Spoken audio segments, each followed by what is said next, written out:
The story of Serah, the woman who laughed and believed. She waited for a baby for many, many years until it seemed impossible. But God had the final word. Who was Serah? Serah was a woman chosen by God. Her name was first Sarai. She was the wife of Abraham. They lived long ago in a city called Ur of the Chaldeans. God had a special plan for them. But Serah had one deep pain. She had no child. In those days, having no child brought sadness and shame. Serah waited and waited and waited.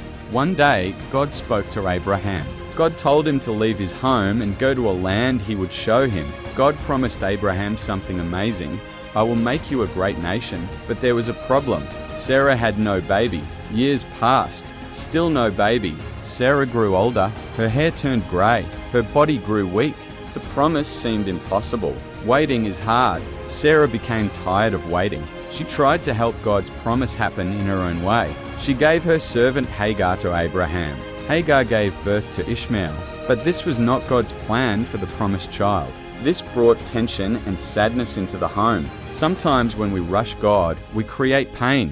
One hot afternoon, Abraham saw 3 visitors near his tent. They were not ordinary men. They were messengers from God. Serah was inside the tent listening. One visitor said, "Next year, Serah will have a son." Serah laughed quietly to herself. She thought, "I am old. My husband is old. How can this be?" But the Lord said, "Is anything too hard for the Lord?" Serah became afraid. She denied laughing, but God knew her heart. And then the impossible happened. Serah became pregnant. At 90 years old, she gave birth to a baby boy. They named him Isaac. Isaac means laughter. Serah said, "God has made me laugh, and everyone who hears will laugh with me."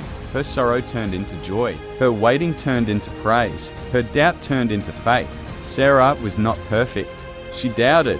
She rushed. She laughed in disbelief. But God was faithful. God kept his promise. Through Isaac, nations were born. Kings would come from her family line. And many years later, from that same line, Jesus Christ would be born. Serah teaches us, God's promises may take time. Waiting builds faith. Nothing is too hard for God. Even when hope seems gone, God is still working. Serah waited many years. She cried. She wondered. She doubted, but in the end, she held her promise in her arms. If you are waiting for something today, remember Serah. The God who remembered her will remember you. Is anything too hard for the Lord?